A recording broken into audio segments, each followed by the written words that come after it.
Dari beberapa hal yang pernah kita bahas tentang konflik PWI dengan FPI, ada beberapa bukti yang perlu kita terangkan, yang perlu kita sampaikan bahwa penyebab konflik ini adalah beberapa hal yang diawali oleh beberapa Habib yang provokatif. Provokasi-provokasi yang dilakukan oleh beberapa habaib di dalam menentang pemerintah, mengkritik pemerintah, memberikan nasihat kepada pemerintah itu tidak salah. Namun apa yang dilakukan oleh habaib yang dulu-dulu memprovokasi umat untuk turun ke jalan, demo, merusak fasilitas umum. Kalau menurut saya sih ini sudah nggak sesuai dengan, itu coba. Oke. Itu sambil ngebukin. Ini Sudah nggak gambar sesuai lah terkini dari para tuntunan kiai yang ikut demo, tuntunan para ustadz yang ikut demo, menurut saya sudah bukan ini. Ini adalah situasi di Istana Merdeka, Jakarta beberapa waktu yang lalu.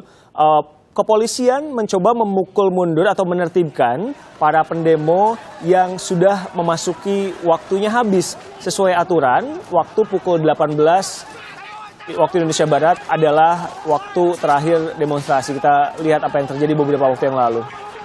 Tapi udah buyar gitu. Dan ada konvensi ya internasional, istana itu steril dan itu undang-undang itu bisa ditembak kok itu. Aku mari kita lihat dulu sebentar, nanti kami akan minta tanggapan Anda.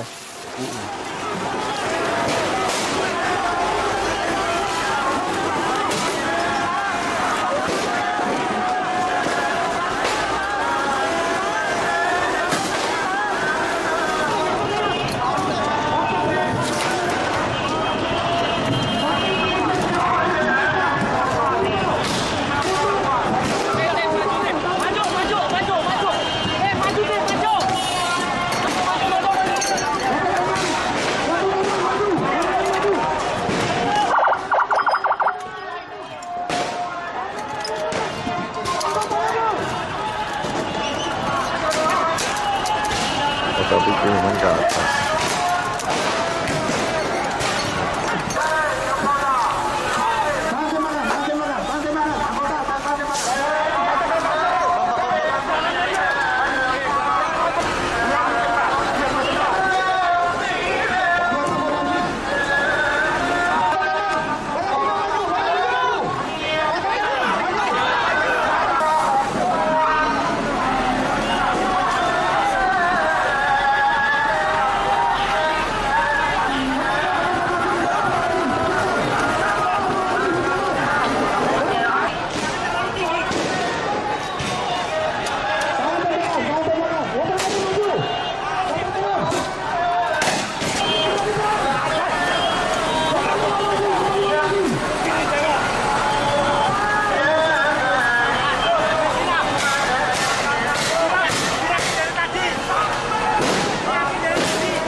Bahkan mereka dengan seruan-seruan bela Islam, jilid 1, jilid 2, jilid 3, sampai akhirnya ada beberapa orang yang seharusnya di bagian ini harus ada yang bertanggung jawab. Yang apabila kita flashback kepada kejadiannya 212 demo Ahok, untuk memenjarakan Ahok mereka harus mengundang banyaknya umat Islam untuk turun ke jalan bela Islam katanya.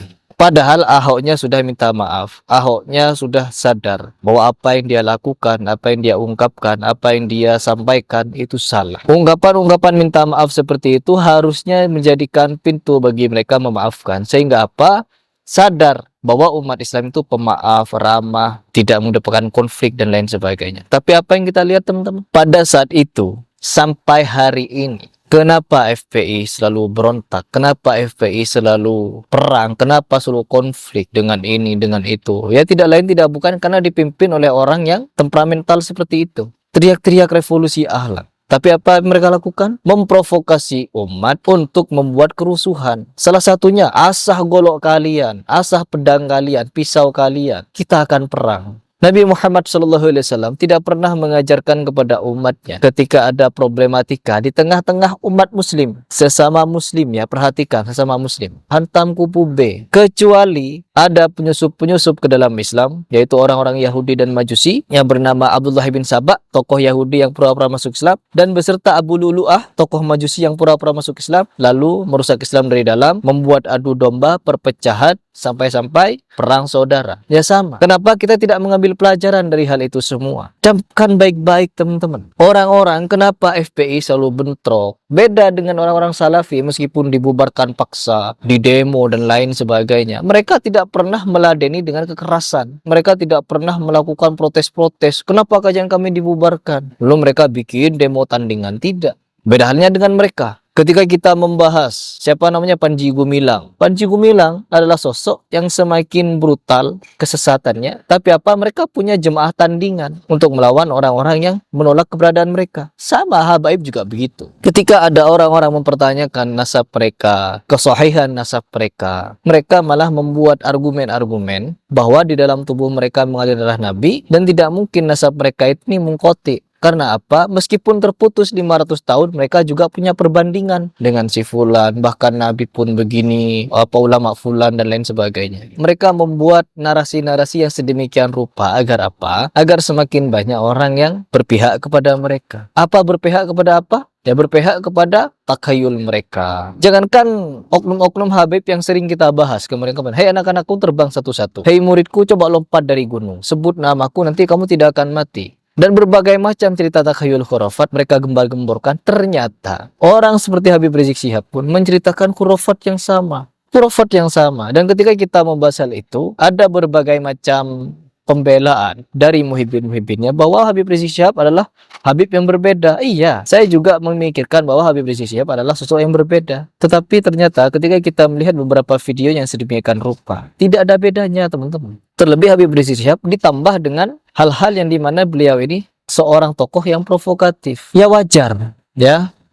Wajar seorang Habib Rizik Syihab beberapa kali dipenjara. Ya karena apa? Terbukti memang. Terbukti provokatif, terbukti memberikan pemikiran-pemikiran seperti itu. Apalagi ada bukti bahwa mereka ini, Habib ini, mendukung ISIS. Sudah kita bahas kemarin tentang ISIS. Bahwa meskipun kalian mendukung ISIS begini begitu, teriak orang yang tidak bebas Palestina di mimbar, di musola, di masjid, dan lain sebagainya. Apa kata Bar Smith? Itu orang bajingan, biadab, anjing. Ya, ISIS tidak pernah sedikit pun membela Palestina, mengirimkan logistik, mengirimkan uang, mengirimkan makanan dan enggak ada. Tapi kenapa kalian ingin berbaiat kepada ISIS? Kalian punya semangat jihad, tapi semangatnya salah, semangatnya tidak tepat. Ya, jadi saya berharap bagi orang-orang simpatisan FPI, simpatisan Habaib, monggo berpikir. Saya di sini bukan ingin membela PWI LS, no. Keduanya sama-sama teman-teman, sama 11-12, keduanya sama. Yang satu ada takhayul, yang satunya ada takhayul juga. Mereka sama-sama pelaku bid'ah dan juga mereka pelaku dan mengajarkan khurafat.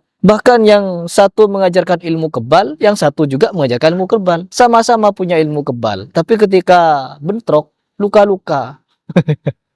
Kemana ilmu kebalnya? Ya begitulah. ajaran-ajaran khurafat, ajaran takhayul, ajaran-ajaran klinik mistik, ya semuanya tidak akan berguna, teman-teman. Pamer, FPI pamer digorok-gorok lehernya. Sama, PWI juga laskar-laskarnya pamer, bahkan anti bom. Ada ilmu anti bom, tapi ketika bentrok ya luka-luka juga. Jadi gak ada guna memang. Makanya saya di sini berbicara atas landasan ingin mencerdaskan umat dari takhayul, bid'ah dan khurafatnya. Bukan ketika saya tidak sepakat dengan Ba'alawi, lantas saya sepakat dengan PWI. Tidak. Dari awal pembahasan saya memang tentang takhayul, bid'ah dan khurafat. Agar apa?